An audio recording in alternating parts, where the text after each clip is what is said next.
Kevin McCullar Jr.'s season is over. That's according to Bill Self, who told reporters in Salt Lake City on Tuesday night that Kevin McCullar's season is over. He will miss the NCAA tournament due to the bone bruise in his knee that he has been dealing with since mid-January. This is something that's been ongoing. He's been in and out of the lineup.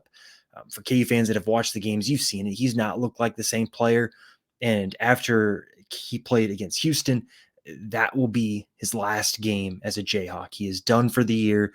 Here's what Bill Self told reporters upon arriving in Salt Lake City for the first round of the NCAA tournament. He said, quote, "Kevin is not going to play. Kevin says his knee pain has not subsided any, and it's too bad for him to be able to contribute. So Kevin will not play. He's out. We're shutting him down for the tournament.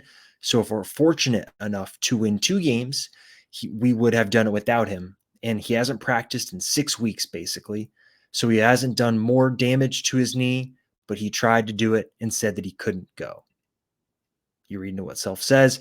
It sounds like it's Kevin McCullar's decision not to play. And look, he has not been at the same level that he was prior to the injury. You can look at the numbers, right? Basically, from the start of the season up until KU's road loss to West Virginia, Kevin McCullar was averaging 20 points per game on just a smidge under 50% shooting from the field, 36.8% shooting from 3, with 6.4 rebounds, 4.7 assists, and 1.4 steals. And then once that injury happened, which we believe happened against Cincinnati on that big Monday game, the numbers really plummeted. 14.5 points per game on 36% shooting from the field, 26.8% shooting from 3. Very similar stats in terms of rebounds, assists, steals. So you can see that the shooting numbers really tanked after he suffered the bone bruise.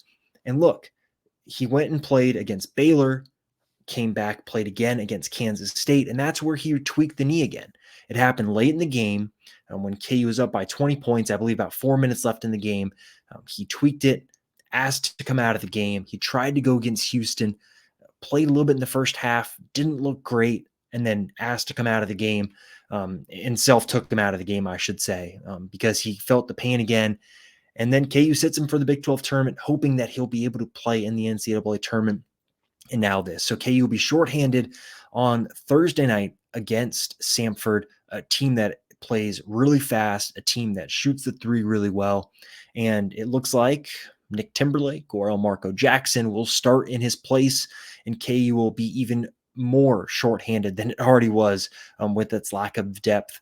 It's going to make the game on Thursday night a huge challenge now with KU. Now on the positive side, Bill Self did say that Hunter Dickinson is looking better. He was able to practice full contact. He will be able to play on Thursday. So that is a huge bonus for KU going into this game. But obviously the big news is that Kevin McCullar will not play and his Kansas career is over. So that's what we got for you. Obviously, stay tuned to the website for all sorts of coverage. This is from the arrival. Bill Self will again meet with media on Wednesday before the game. And then obviously we'll all see KU take on Samford Thursday night, a little bit after probably 9 p.m. Central on TBS. Make sure you're staying tuned to fog.net. We have all sorts of coverage for you on Kansas basketball and what could be a short tournament run, a longer tournament run. We'll have to see. It should make Thursday's game really interesting.